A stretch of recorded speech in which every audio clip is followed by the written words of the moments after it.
किया करो, दुख न किसी को दिया करो।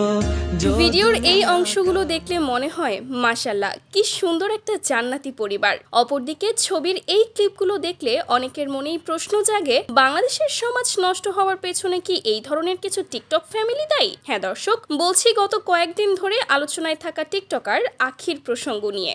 গতকাল রাত ছিল পবিত্র শবে বরাতের রাত। এই রাতে মানুষ নিজের অতীতের ভুলগুলোর জন্য সৃষ্টিকর্তার দরবারে ক্ষমা প্রার্থনা করে এবং আত্মশুদ্ধির চেষ্টা করে। এই ধর্মীয় অনুভূতির জায়গা থেকে আখিও নিজেকে আলাদা রাখেননি। তিনি তার সোশ্যাল মিডিয়া হ্যান্ডেলে কিছু ভিডিও শেয়ার করে লিখেছেন, অতীত নিয়ে কখনো মানুষকে বিচার করবেন না, মানুষ শেখে, মানুষ বদলায়। এই কথাগুলোর ভেতরে সত্যি গভীর একটা বার্তা লুকিয়ে আছে। মানুষ ভুল করতেই পারে, আর সেই ভুল থেকে অনুতপ্ত হওয়া, অনুশোচনা জাগ্রত হওয়াও মানবিক ও স্বাভাবিক একটি বিষয়। তবে গত কয়েকদিন ধরে আখিকে ঘিরে বিভিন্ন ধরনের তথ্য ও যোগাযোগ সামনে আসার পর তার অনেক ভক্ত ও অনুসারীরাই তার প্রতি মুখ ফিরিয়ে নিয়েছেন। এই পরিস্থিতিতে আখি তার ভক্তদের সামনে নিজের অতীতের কিছু দুর্বলতা স্বীকার করে নিচ্ছেন। মাথায় হিজাব পরে নিজের সন্তানকে হিজাব পরিয়ে ধর্মীয় শিক্ষার চর্চার মধ্য দিয়ে তিনি আবারও ভক্তদের মন জয় করার চেষ্টা করছেন। যদি সত্যি আখির মনের গভীরে অতীতের ঘটনাগুলো নিয়ে আন্তরিক অনুশোচনা থেকে থাকে,